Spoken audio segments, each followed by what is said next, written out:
Alors bonjour à vous, donc ici je vous présente une Honda CB500X, c'est-à-dire que c'est un trail, elle est de l'année 2022, ici vous avez la couleur Gunpowder Matte, elle existe également en vert et en rouge pour ceux qui la voudraient en version d'origine.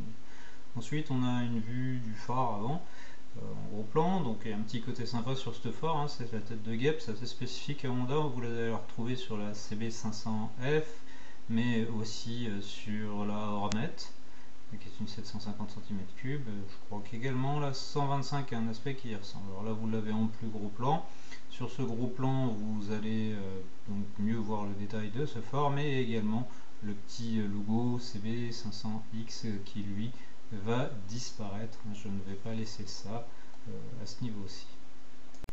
Première étape réalisée, donc le but était de donner un aspect d'une guêpe avec du jaune et puis les joints en noir. Alors ici, pour vous expliquer, ce qui a été utilisé, c'est une espèce de scotch qui contient un tout petit fil. Donc ce scotch, en ce qui me concerne, était très fin, je crois 3 mm, un rouleau de 60 mètres. Et petit conseil pour ce scotch, eh bien, placez la partie la plus large du scotch côté interne de la pièce que vous allez devoir découper, parce que oui, le fil n'est pas placé au centre, il était placé d'un côté pour ce qui me concerne.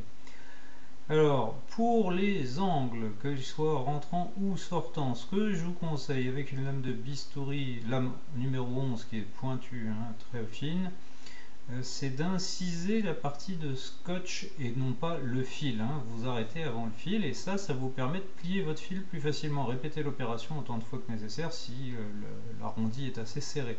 Donc ça vous permettra de faire tout avec un seul fil et pas de rajouter des petits bouts, des petits bouts, des petits bouts. Pour le démarrage du fil, retour d'expérience personnelle, il faut tirer un petit coup sec au démarrage. Alors par contre, eh bien, si vous n'avez pas laissé assez de covering et que vous ne l'avez pas bien fixé aux parois autour, c'est-à-dire qu'il faut prévoir plus large et déborder si vous êtes un peu ric-rac avec ça, vous pouvez un petit peu amorcer votre covering en pareil au bistouri.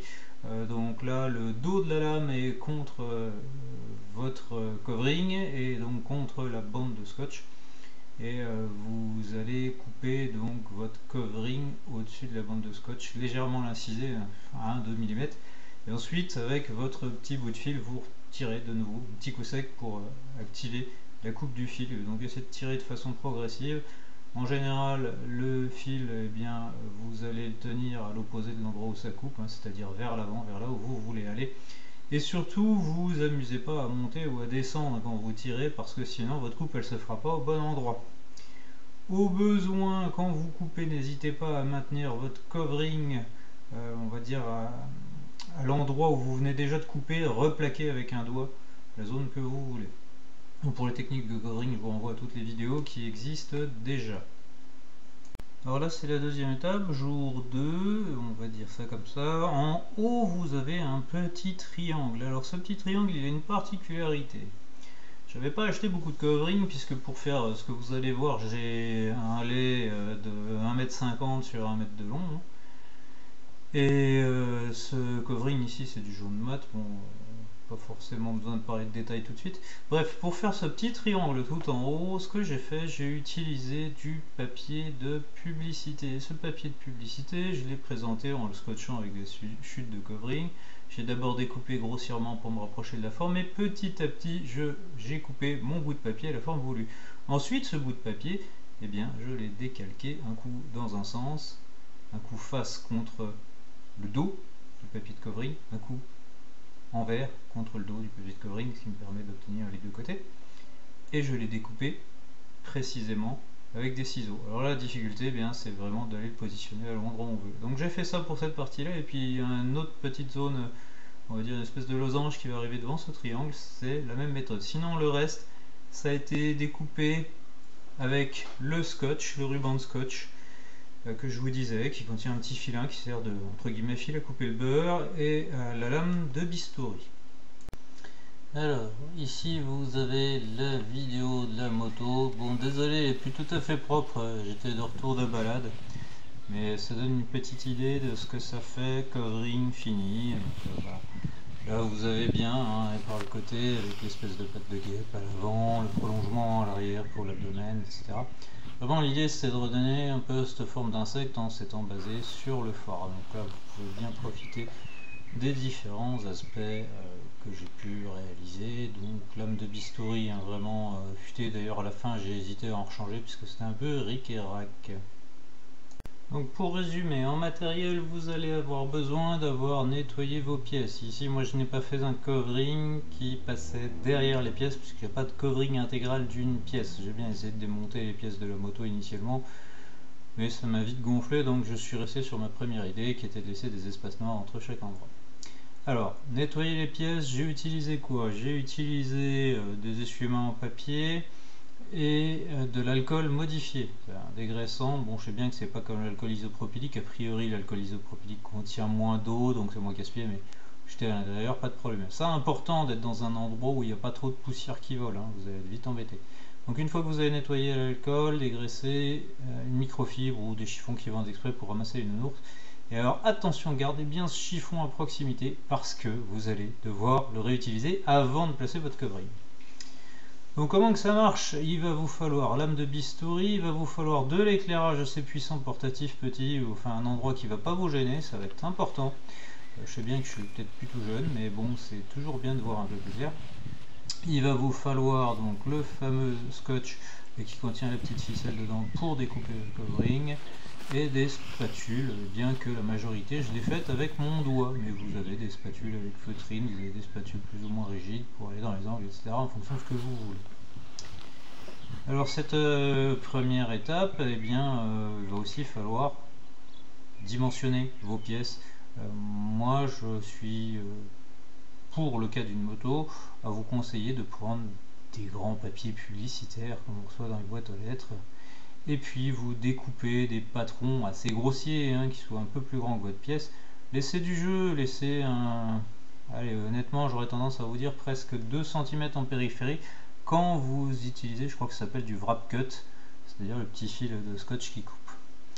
Pourquoi? Parce que si vous n'avez pas assez collé en périphérie, vous n'allez pas pouvoir démarrer. Donc je répète le petit fil de coupe, on claque un coup sec le démarrage pour que ça parte. Alors il est évident que ça marche mieux si votre fil est perpendiculaire à votre covering, et il y a des fois c'est pas le cas, vous avez le covering longitudinal, ou si vous n'avez pas laissé assez de covering, votre fil il va ressortir latéralement, il va rien couper du tout et vous serez comme des couillons. Bon, si c'est le cas, vu que le scotch va rester collé sous le covering, vous pouvez encore découper méticuleusement la lame de bistouri sans trop appuyer. Maintenant, à noter que si vous tapez la lame de bistouri sur vos pièces directement, celles qui sont en plastique, il y a de bonnes chances qu'elles prennent un petit trait, mais à moins d'avoir le nez dessus, personne ne verra. Et puis les pièces que j'ai découpées en ayant fait les patrons, je vous ai dit le triangle et le losange, c'est justement parce que je ne voulais pas faire de marque au niveau de mon réservoir d'essence qui est en métal. Je voulais pas esquinter la peinture. Autant de pièces plastiques ça craint pas, on va dire, en termes de rouille, autant une pièce métallique j'y avais pas du tout envie. Donc il vous faudra aussi une source de chaleur, sèche-cheveux par exemple, ça marche très bien. Pas être trop près non plus. Alors en ce qui me concerne, j'ai quasiment pas eu à faire d'étirement à chaud, très peu, un petit peu plus au niveau du phare à l'avant. Globalement avec la spatule et les petites tractions ça va. Alors mettez pas non plus des tractions de bourrin parce que après quand vous allez réchauffer, le film va avoir tendance à se rétracter. Là aussi je vous renvoie aux très nombreuses vidéos de covering ou de wrapping, ce sont les deux noms que vous retrouverez sur internet, elles vous en diront bien plus que moi. J'ai choisi ici quand même d'utiliser du film dit 3D puisqu'il existe du 2D qui est pour les surfaces planes. J'avais quand même des volumes un petit peu variables, donc j'ai préféré assurer le coup avec du 3D qui est plus cher. Donc voilà, c'était un choix personnel, j'avais pas envie de recommander, j'avais pas envie d'être embêté. Alors quand j'avais fini mes pièces, une fois que j'avais retiré mon scotch, je replaquais le bord, puisque quand vous retirez le scotch ça soulève votre covering, je replaquais le bord depuis le centre de la pièce vers l'extérieur, toujours dans le sens là, à peu près perpendiculaire, et vous pouvez remaroufler avec la petite spatule de feutrine.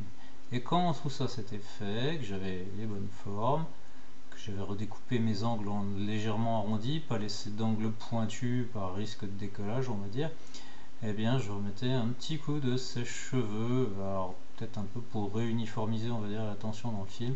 Et c'est vrai que c'est utilisé en covering pour lorsque vous allez faire toute une pièce, quand vous allez la recouvrir sur la face arrière, c'est pour retendre tout ça, rigidifier le tout. Donc pas vraiment de difficulté, si ce n'est de voir clair. C'est pour ça que je vous recommandais d'avoir un apport lumineux ponctuel, une petite lampe de poche, ou un truc comme ça. À la limite, si vous arrivez à vous le coincer dans la bouche, au moins vous savez ce que vous voyez. J'ai utilisé les jeux d'ombre et de lumière pour tout ce qui était arête, puisque j'ai beaucoup de mes pièces qui sont placées à la limite d'arête, donc un coup la lampe dans un sens, un coup dans l'autre. Ça permet de mieux voir sa lame de bistouri. Donc je répète pour ceux qui chercheraient, lame de bistouri numéro 11. Vous avez utilisé le numéro 15 qui est, on va dire, un demi-cercle, mais c'est pas très approprié. La 11 elle est très longue et effilée, donc on a un meilleur champ de vision. Puis on va pouvoir vraiment aller dans les détails. Et en plus, elle avait un petit avantage, et bien c'est que récupérer la ficelle sur le wrap cut, c'est une galère pas possible. Donc je rentrais ma lame légèrement sous le fil pour le décoller, pour le récupérer. Là aussi, j'ai pas voulu trop gaspiller, donc mes bouts de scotch là, je laissais quoi, 8 cm à peu près dépassés, des fois moins, donc c'était une connerie, hein, parce que si vous en avez plus, vous arrivez vraiment bien à pincer ou enrouler le fil autour d'un dos ou quelque chose, et à tirer dessus pour amorcer. Encore une fois, n'ayez pas peur de tirer un coup sec, si tant est que votre covering est à 90 degrés par rapport à votre fil, hein, c'est-à-dire en forme de T. Si c'est pas le cas, votre fil il va pas partir là où vous voulez, il va vous faire une espèce de pâté comprimé de covering, et ça vous le récupérez pas, ce sera moche, même en le chauffant ce sera pas joli.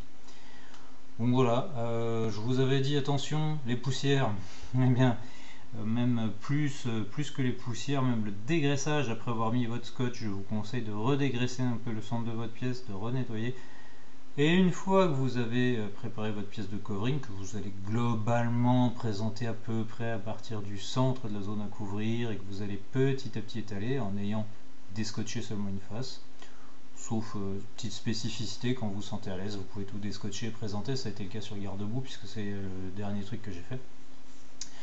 Eh bien, n'oubliez pas, avant de mettre votre covering, de redépoussiérer, parce que oui, les petites saletés, ça va vite à se mettre en dessous. Alors moi, les petites saletés que j'ai pu avoir en dessous, comme je vous l'ai dit, j'ai recoupé la lame de bistouri par endroit. Eh bien, c'était des micro bouts de film de moins d'un millimètre, 2-3 fois. Je me dis, pourquoi j'ai une bosse là-dessous? Et j'ai décollé, et qu'est-ce que j'ai trouvé? Un petit bout de film qui était resté collé sur mes doigts ou sur la lame de bistouri ou je ne sais quoi, et qui était ce foutre là. Donc pas bien grave, hein, on peut le décoller et recoller. J'ai toujours du stock, je pense qu'il doit me rester sur 1,50 m de large, puisque c'est un lait de 1,50 m, à peu près 40 cm, donc ça vous donne une petite idée. J'ai pas trop fait de gâchis, si ce n'est les premières pièces. Donc à votre tour, hein, si vous avez envie de vous amuser, je vous conseille, allez-y, c'est vraiment sympa. Ça prend un peu de temps. Moi j'étais dans une pièce coincée, vraiment contre les murs, comme vous avez pu le voir sur les 2-3 photos du début, et je me suis pété le dos. Donc prenez le temps, reposez-vous, vraiment voilà, trouvez-vous des positions confortables si vous n'avez pas démonté les pièces comme je l'ai fait. Donc là ça s'apparente entre guillemets des autocollants. Et puis l'autocollant CB500X, je l'ai dit, je l'ai retiré, je ne l'ai pas laissé en dessous du covering. Alors petit truc rigolo, je me dis mais merde, si je veux le remettre, est-ce que je peux le récupérer? Il y a des vidéos où les gars ils récupèrent les insignes, mais non, c'est les insignes rigides sur les bagnoles que les gars arrivent à récupérer. Là il vous faudra recommander un autocollant si vous souhaitez le remettre. Et bien, petit truc sympa, que j'ai pourtant dégraissé, nettoyé à l'alcool, il y a deux petites marques à l'endroit où est l'autocollant, donc quoi, ils sont pas cons, ils ont prévu le coup. Voilà, c'était pour rassurer, si vous voulez remettre les autocollants, vous saurez, il y a des fabricants qui vous laissent les marques en dessous des autocollants. J'espère que vous avez apprécié le boulot, et vraiment je vous invite à vous lancer parce que c'est pas si compliqué que ça, et ça va vous permettre vraiment de donner la touche de personnalité qui me manquait à votre moto. Allez, bonne découverte et bon amusement, salut!